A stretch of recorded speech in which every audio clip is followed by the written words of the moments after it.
Amém. Glória a Deus. Aleluia. Quantos estão felizes nesta tarde? Amém? Para podermos glorificar ao nome de Deus, podemos enraizar as nossas vidas em Cristo, na palavra.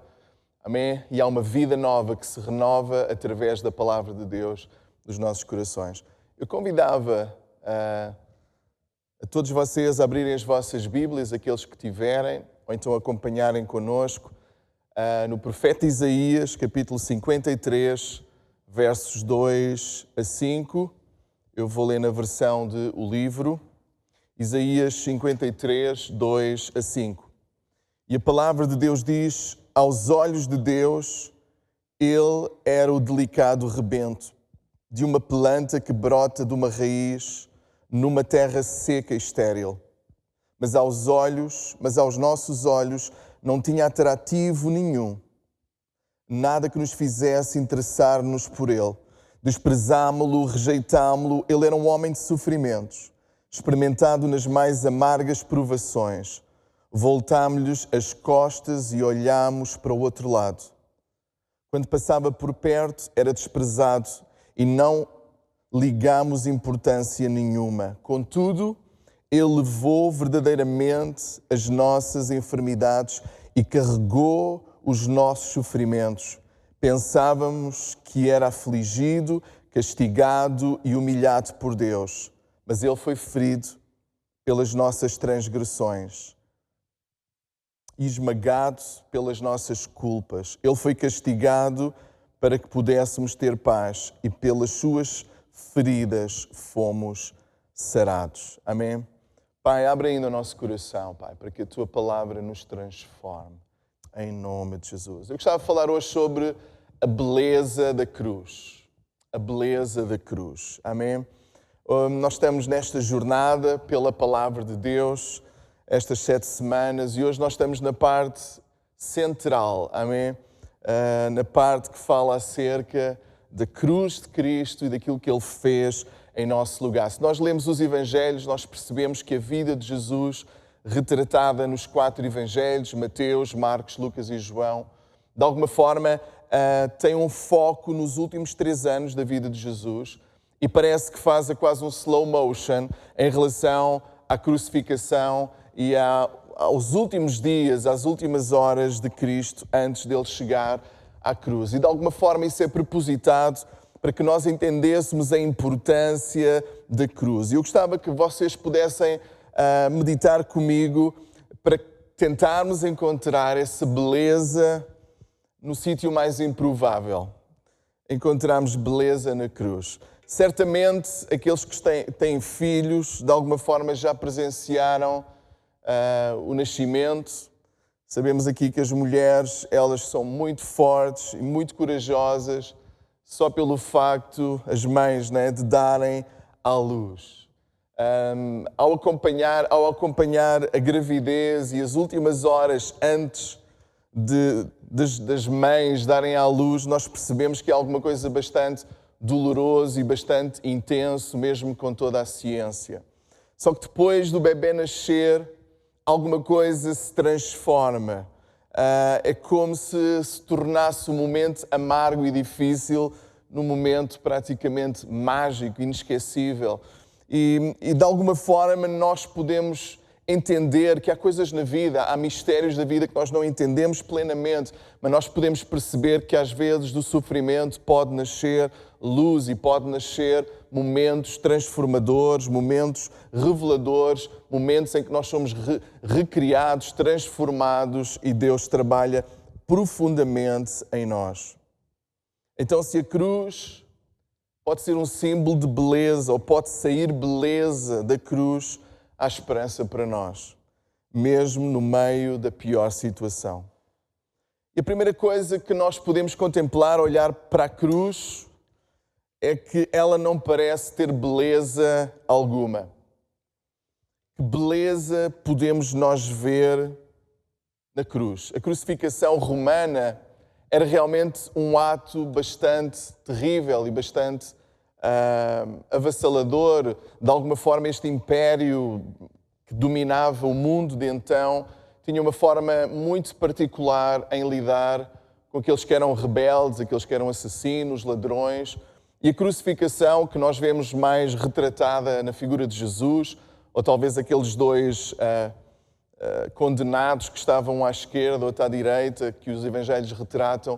Mas a verdade é que a crucificação naqueles dias, nos dias de Jesus e nos anos que antecederam e depois também, era alguma coisa que acontecia diariamente no Império Romano. Centenas ou até milhares de pessoas eram crucificadas de uma forma bastante rude e bastante austera. Mas mesmo assim, essa crucificação continuava a acontecer ano após ano, dia após dia, porque mesmo com a crucificação que era tão agressiva, o coração do homem não foi transformado. O coração do homem continuou a praticar o mal. E se nós olharmos para a própria crucificação de Jesus, que beleza existe num homem que foi extraordinário, que fez milagres incríveis, que foi alguém que ensinou como ninguém, alguém que foi injustamente julgado, alguém que não fez mal algum,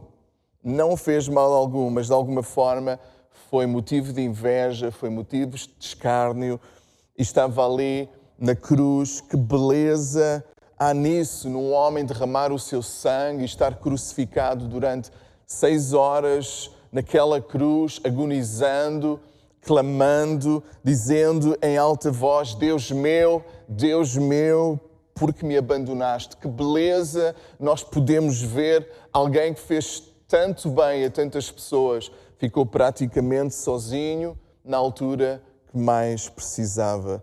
Se nós olharmos de uma forma fria, essa execução pelos poderosos parece não ter qualquer beleza, assim como a nossa vida, momentos trágicos, momentos de perca, momentos de dor, parece não ter beleza alguma, parece que não há saída, parece que não há sentido em algumas coisas que nós atravessamos, parece que não há sentido na enfermidade, ou num vício, ou na violência, ou de perdermos alguém que nós amamos. Que tipo de beleza nós podemos encontrar numa notícia do médico a dizer que temos Covid, ou que alguém da nossa família tem Covid? Talvez meta mais receio quando é alguém com mais idade que nós amamos, um pai, um avô, um tio, ou que alguém tem cancro e não tem idades. Estas notícias não têm idades. Que beleza nós podemos extrair de lermos um e-mail a dizer: não precisamos mais dos seus serviços, você está dispensado. Que beleza existe na conversa de um casal onde um deles diz: olha, vamos dar um tempo, porque para mim não dá mais. Parece que há situações que nos esmagam e parece que há situações onde nós não vemos qualquer beleza. Mas eu gostava de vos propor hoje que há uma misteriosa beleza na cruz.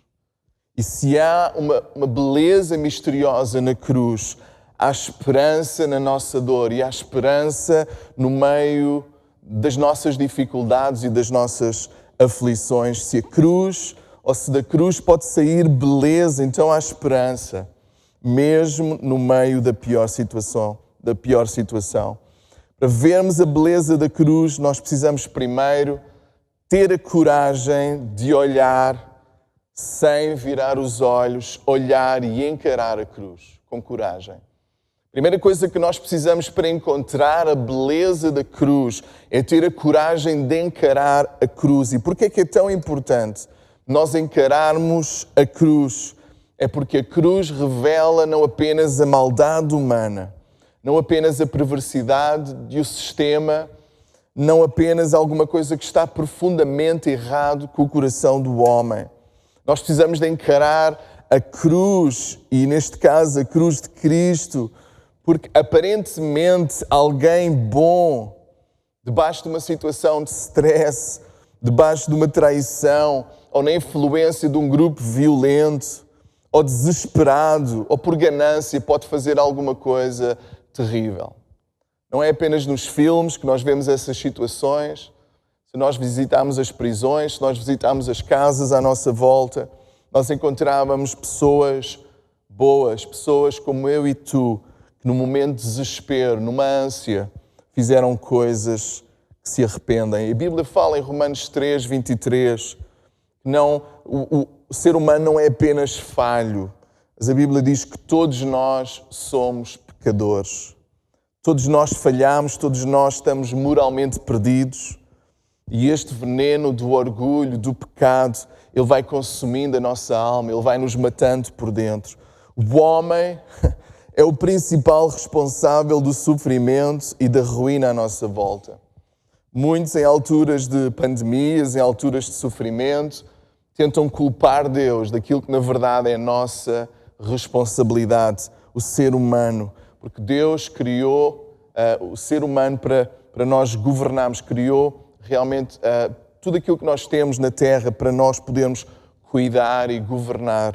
Então, se alguma coisa está a acontecer mal, a culpa não é de Deus. E nós temos que ter essa coragem de olhar para a cruz, essa coragem de olhar para a nossa própria maldade humana.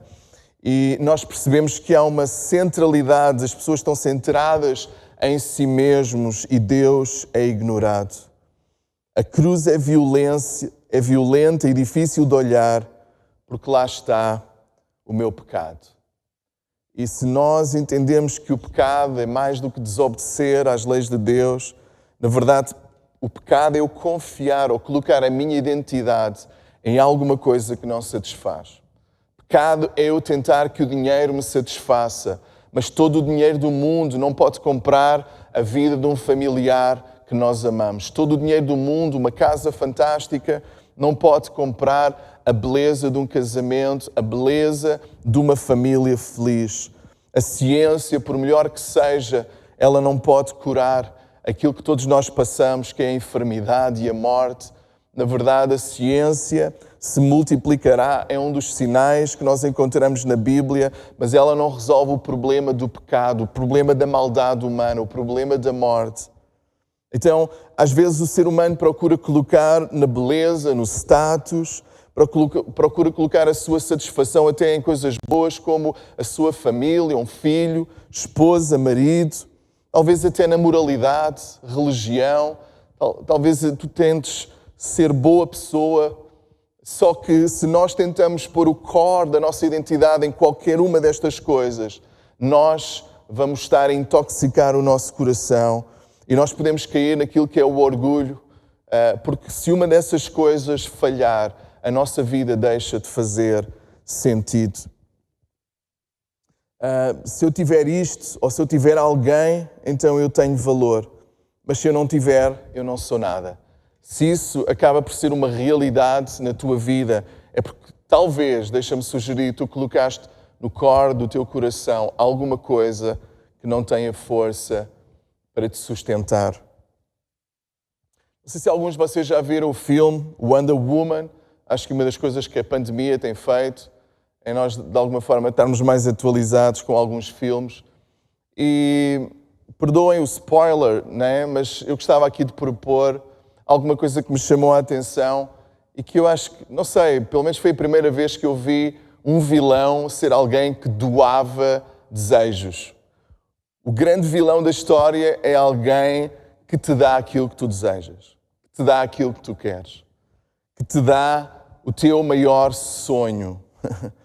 E, na verdade, à medida que o filme vai avançando, nós percebemos que o ser humano, ele não sabe escolher, ele não sabe aquilo que ele precisa. Uns queriam um Porsche, outros queriam uma casa, outros queriam uma quinta, outros queriam mais poder, outros queriam tanta coisa, mas no final o mundo estava-se a virar cada vez mais para si mesmo e se destruir, porque se nós tivéssemos o poder de escolher, o poder de querer ter qualquer coisa na nossa vida, no fundo não ia resolver o nosso problema, ia causar um problema maior.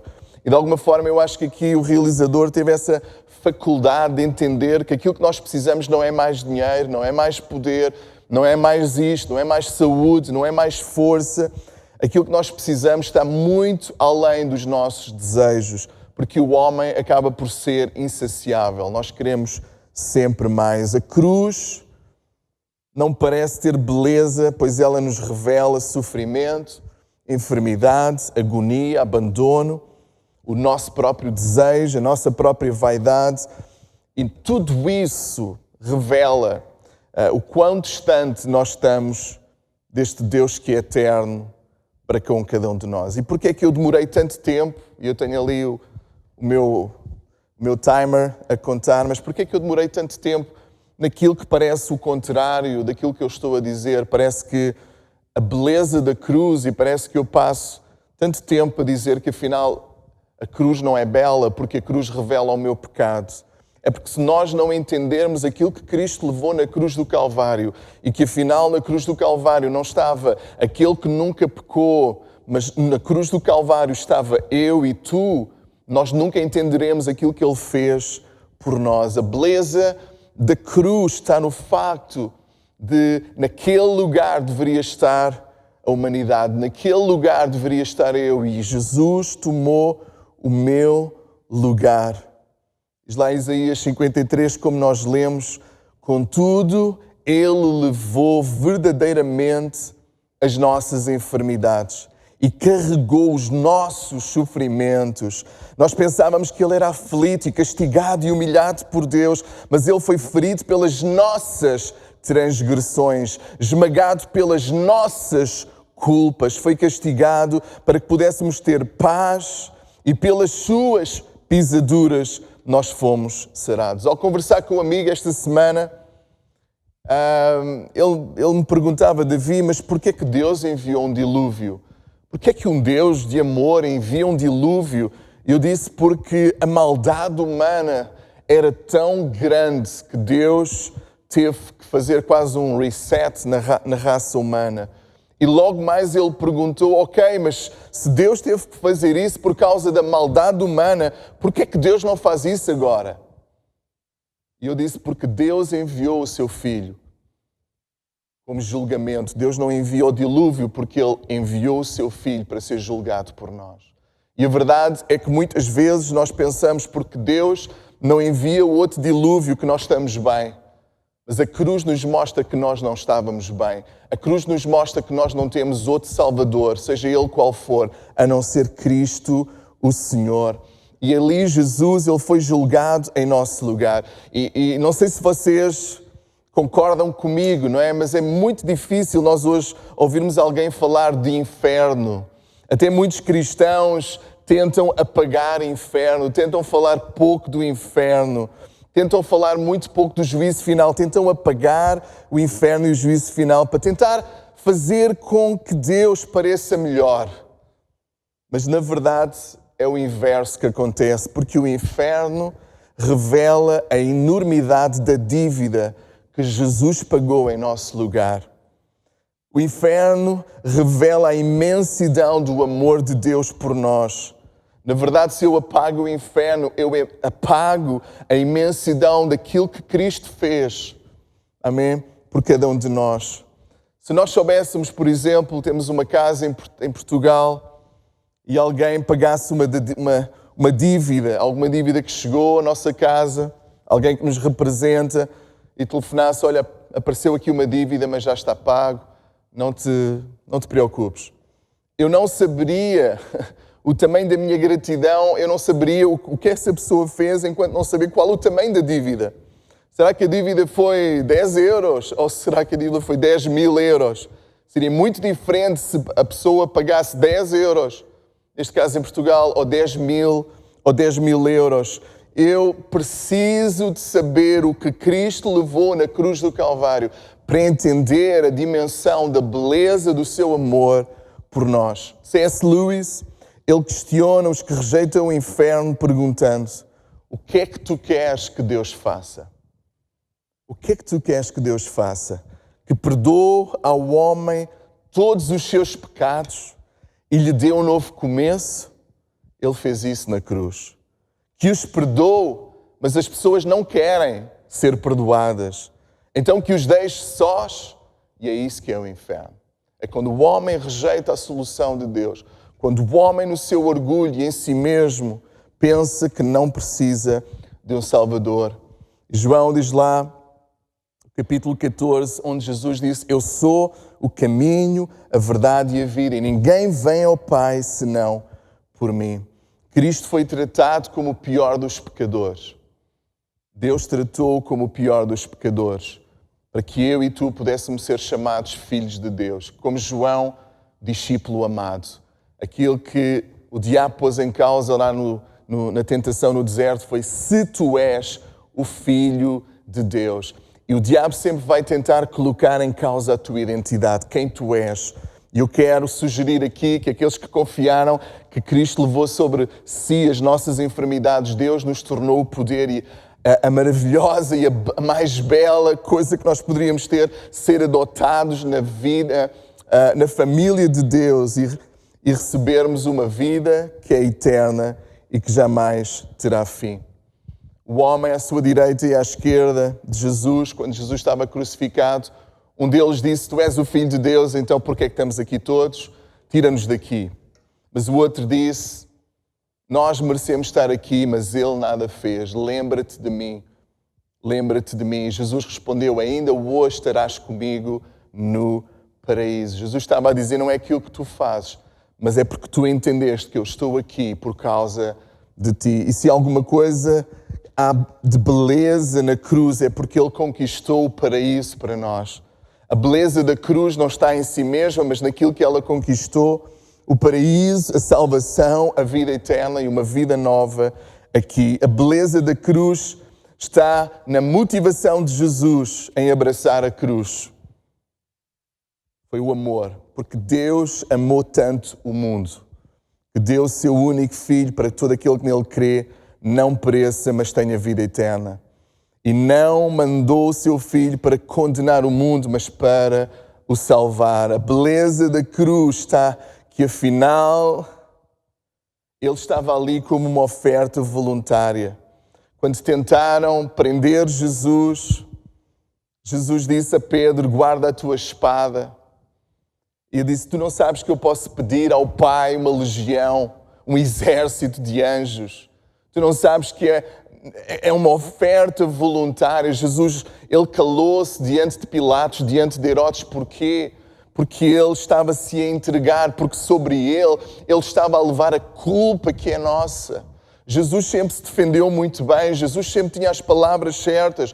Ninguém pôde tomar Jesus antes do tempo, mas quando chegou a altura certa, ele se calou diante do julgamento dos homens e diante do julgamento de Deus, porque sobre ele estava a nossa culpa, estava o nosso pecado. Não sei se vocês acham interessante, aqui bem no início, e nós refletimos um pouco na oferta de Abraão. E realmente Abraão, ele teve quando Deus lhe pede o seu filho, um ato de amor, mas coloquem-se também na pele de Isaac. Isaac não era um menino. Algumas histórias às vezes retratam, ele já era um adolescente, ele já era um jovenzinho. Ele poderia bem, porque ele teve o seu filho bem, numa idade avançada, ele poderia muito bem ter resistido ao seu pai e ter dito: não pai, eu não vou, mas ele se entregou voluntariamente. E é um tipo daquilo que Jesus fez, como um cordeiro mudo. Ele se entregou em nosso lugar. A beleza da cruz me faz amar e perdoar o meu próximo. Mando-vos que se amem uns aos outros como eu vos amei. E é esta medida. O maior amor é mostrado quando alguém dá a vida pelos seus amigos. E vocês serão meus amigos se fizerdes o que vos mando. O que é que Ele nos manda? Nos amarmos uns aos outros. É por causa do perdão. E diz lá, se nós perdoarmos a dívida aos homens, o Pai Celestial nos perdoará a nós. Mas se nós não perdoarmos aos homens as suas ofensas, então também o Pai não nos perdoará a nós. O que é que Jesus está a ensinar? Que nós não podemos rejeitar o perdão porque fomos perdoados. Nós não podemos rejeitar o perdão ao nosso semelhante. Nós não podemos rejeitar o amor ao nosso semelhante porque fomos amados de uma forma tão intensa, porque fomos perdoados de uma forma tão extravagante. E uma das coisas que a mim mais me fascina é as palavras de Jesus na cruz, quando está entre a vida e a morte. Ainda ontem estávamos a falar com alguém que nasceu no lugar onde há um vulcão. Sabem como é que se chama o vulcão?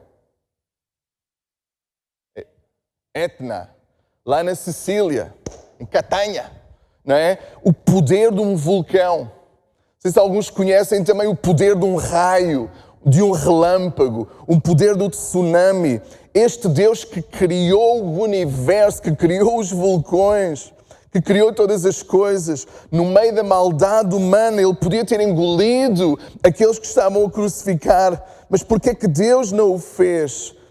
Jesus, Ele pede ao Pai, perdoa-lhes porque eles não sabem o que fazem. E é a mesma coisa que acontece quando o primeiro mártir, Estevão, ele estava a ser apedrejado. Ele estava de joelhos a olhar e a ver a glória de Deus e diz: Pai, perdoa-lhes porque não sabem o que fazem.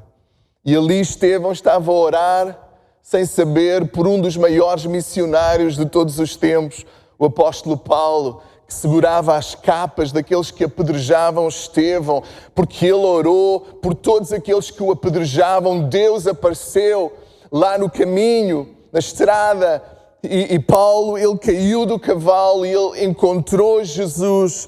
Que haja em nós esta beleza de amarmos o nosso próximo, apesar das pedradas e apesar daquilo que as pessoas fazem. A beleza da cruz está na declaração de vitória. Este é o meu último ponto, amém? Onde ele diz: está consumado, ou tudo está cumprido. Na verdade, no grego, a palavra é tetelestai, que significa terminar, completar, realizar. Jesus estava a dizer: a dívida foi totalmente paga.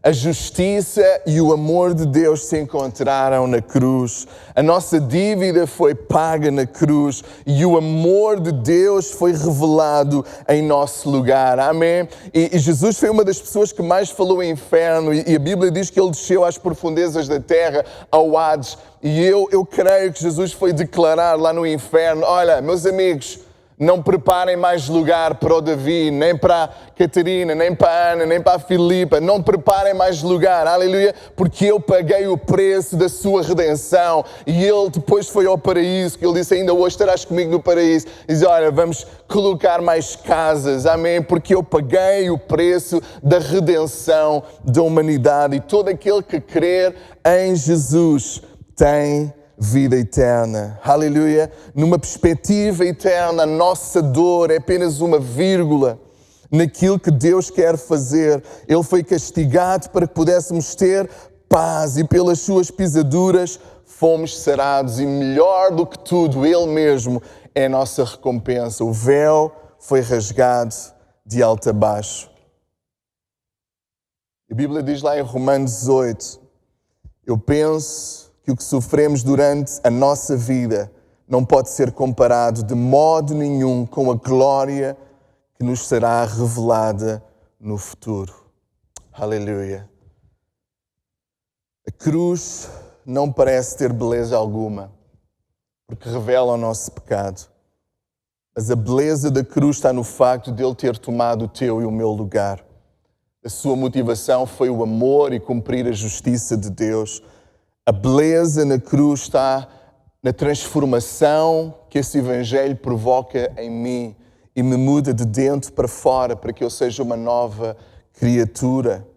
A beleza da cruz está que Jesus disse: está consumado.